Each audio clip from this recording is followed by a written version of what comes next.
1980, we are blessed with our first son, Brent. Brent is this amazing kid. He's got his mother's looks, great blue eyes, bigger than life personality, fun to be with, but he's an ADD kid.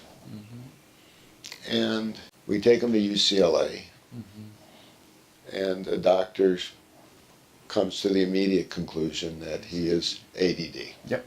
Which now everybody is pretty close. Less known then. Then it wasn't known, really.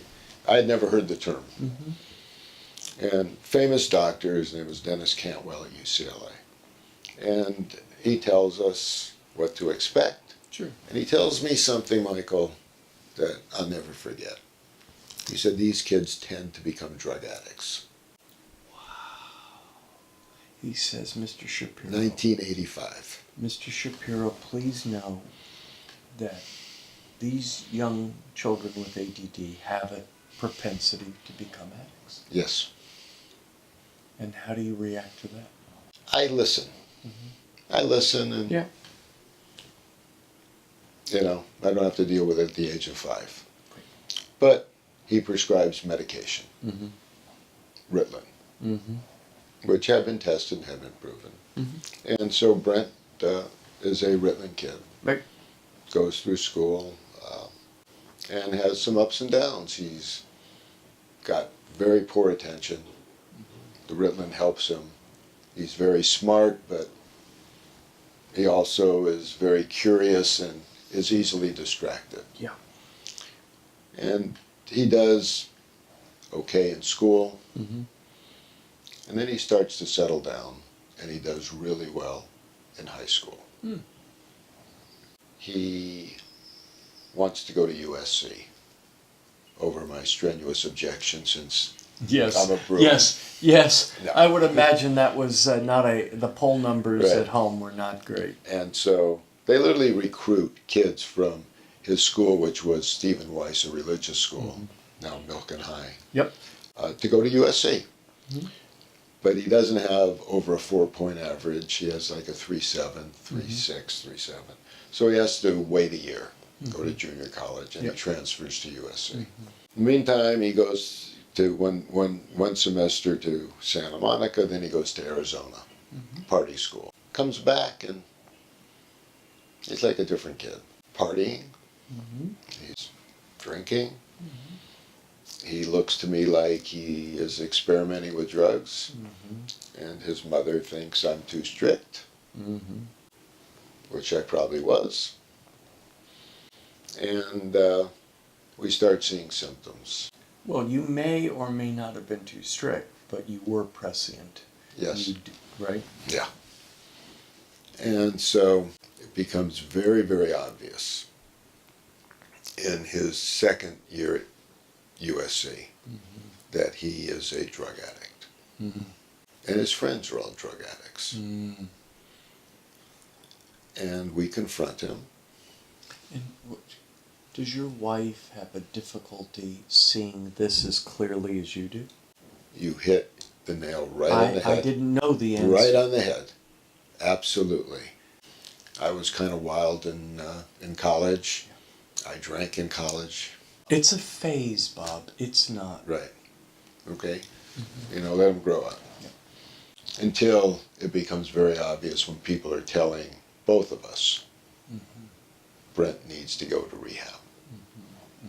So we have an intervention. In what year? This is in 2003. And the intervention is with you and your wife? No, we bring in somebody who is a recovering addict. So an intervention specialist, you, your wife. Not a specialist, a well-known person who I don't want to name, who we knew. Right. And we bring in his friends, and we have this intervention, and kicking and screaming, he goes off to rehab in Malibu. 30 days. Does he initially respond with denial? Not only initially, consistently. Right. Then we have another 30 days where he goes... So we go to our first 30 days. Right. Well, What else? you know, seems like he's doing okay. Then he goes into sober living for 30 days, goes back to school, he's on the dean's list, but he still is using drugs. What is the drug? I don't think it really matters, but I would imagine it was cocaine, because that was the primary drug people were using then. Yes, but there are people, as you know, And pills. because you know And this pills. story better than any. There are people who have propensities for uppers and people who have propensities for Right. downers. Well, he was an upper kid. Upper He's an upper Yeah, yeah. kid. So Okay. it's pills. Yep. It's pills and it's Yep. probably cocaine. Got it. Back to rehab. Comes out, still doing well in school, but Popular still social life. beyond popular. He was called Event Brent. He didn't miss an event. If you met him, you never forgot him. Got He had this big personality, always smiling, Social big, girls. big heart. Made with homeless people. He'd bring blankets and, Yeah. you know, I mean, really, really very, very well-rounded and Got it. but well-liked. I mean, extremely well-liked. Yes. Tons of friends. Yes. I mean, we'd have a party at our house and there'd be 300 people there. Yeah. And we're getting reports again. So now we have to be a little more drastic. And we find a program in Virginia. And he goes there for 8 months. And he does great. 8 months. 8 months.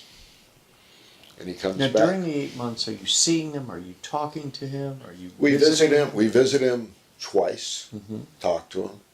But he's living Right. in a sober living environment.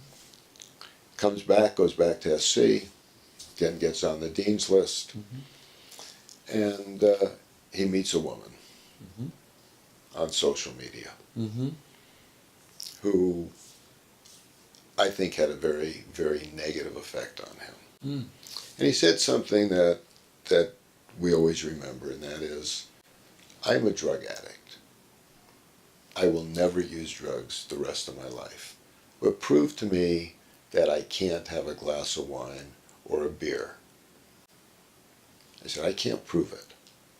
But everything that I've learned from people is you just can't do that. There are triggers that go off. In 2005, he is now ready to graduate from USC, wants to go to law school. He's got another semester Connects with left. the girl. Connects with a girl. And they go to a party. And it's not a crazy party. It's a back to school party at the Elks Club in Hollywood. They get on a bus. And the reports we get are he breaks his sobriety and has 2 shots of Jägermeister, which is a strong liqueur. Right. And is convinced he should split an ecstasy with his girlfriend. The reports we get back are he gets violently ill, starts to projectile vomit, and nobody calls the paramedics because they don't want us to know if he has to go to the hospital because he'll be back in rehab and we're not going to be happy with his You're scared. girlfriend. So they decide she should take him home to a friend's house and let him sleep it off. That's Saturday night. Sunday morning, 7 o'clock, the back line in our house starts ringing. When you get a call at 7 o'clock in the morning on a Sunday, you know the news is not going to be good. Generally not. And it wasn't. Brent's turning blue, and he's not breathing. Have you called the paramedics? Yes. Where are you? We're fairly close to Cedars-Sinai. I wake up Linnell. We rush down to Cedars-Sinai. We get there before the paramedics. You have about a 5-minute window from the time you stop breathing till irreversible brain damage. And when he is there, they do everything to revive him, and he is in a coma.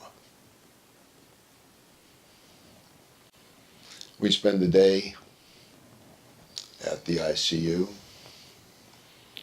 They do all kinds of tests. They said, you know, we'll have more confirmation tomorrow morning. Come back, and they say the tests are back, and the damage is irreversible. We have a family meeting, and there's no decision really to be made. We have to let him go.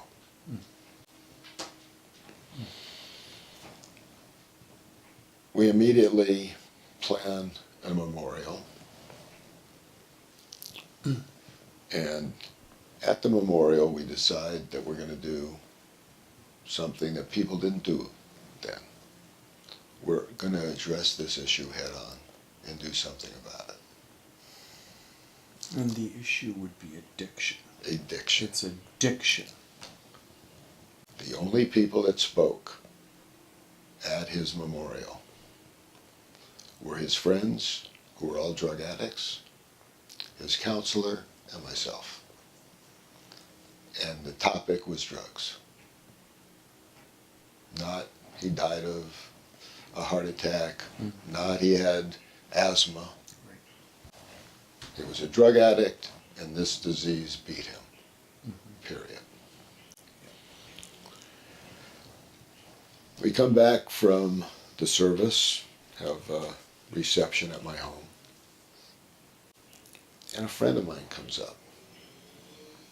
His name is Michael King. So Michael King is one of 3 King brothers who started a company called King World. And they became the most successful family in television. TV program. They had Wheel of Fortune, Oprah Winfrey, and Jeopardy. And Michael is a very generous guy, and he said, you know, I was so moved by what took place. And he was a good friend. He said, I want to make a donation in your son's name to your favorite charity. And I said, Michael, I'm going to start a charity for drug prevention and awareness. And he wrote a substantial check. We, within 8 weeks, had a public foundation, the Brent Shapiro Foundation, for alcohol and drug awareness. We put together a board from the head of addiction medicine, Dr. Jeff Wilkins at Cedars-Sinai, Dr. Robert Coblin, who was our personal physician, and numerous well-known people. And we start a foundation to start talking publicly about this disease and calling it a disease, which no one was doing. Larry King, who was a friend, invites me to be on his show. We talk about this for an hour on his show.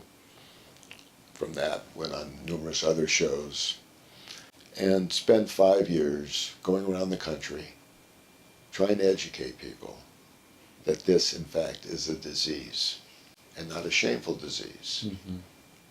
It's a disease that is not curable, much like diabetes or asthma. Right. But it's treatable, but it's also recurring.